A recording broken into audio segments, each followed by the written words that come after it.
मुंबई आणि पालघर जिल्ह्याला पावसानं अक्षरशः झोडपून काढलंय। मुंबई आणि पालघर जिल्ह्यात सोमवारी मध्यरात्रीपासून पावसाने जोर धरला असून आज मंगळवारी सकाळपासूनच पाऊस सुरूच होता। त्यामुळे पालघर जिल्ह्यातील तसेच मुंबईतील जनजीवन विस्कळीत झालंय। हवामान खात्याकडून पालघर जिल्ह्याला 19 ऑगस्ट म्हणजेच आजसाठी रेड अलर्ट घोषित करण्यात आला आहे। या रेड अलर्टमुळे पालघर जिल्ह्याच्या विविध भागांमध्ये मुसळधार ते अति मुसळधार पाऊस आज सकाळपासूनच सुरू आहे। यामुळे अनेक ठिकाणी पूरस्थिती निर्माण झाली आहे, तर अनेकांचं जनजीवन विस्कळीत झालंय। तर आज मंगळवारी सकाळपासून सुरू असलेल्या पावसामुळे मनोर मस्तान नाका पूर्णपणे जलमय झाल्याचं पाहावयास मिळालं। मनोर येथील HP गॅस एजन्सी जवळचे जर आपण हे सकाळचे दृश्य पाहिले तर पावसाच्या पाण्याने येथील हा रस्ता पूर्णपणे जलमय झाल्याचं पाहावयास मिळालं।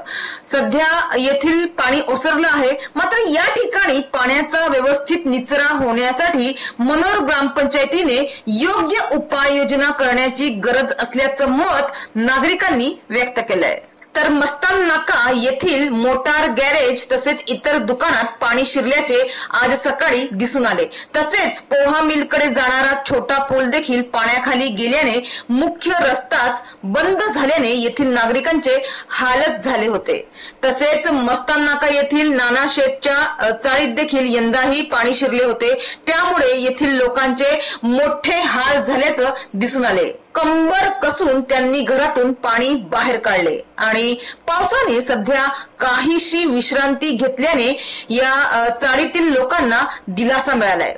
टाकवाड येथील नैसर्गिक नाला बंद केल्याने त्याचा फटका येथील नागरिकांना बसत आहे। याचा फटका म्हणजे घरात आणि बहुतेक दुकानात आज पाणी शिरल्याचं पाहावयास मिळालं।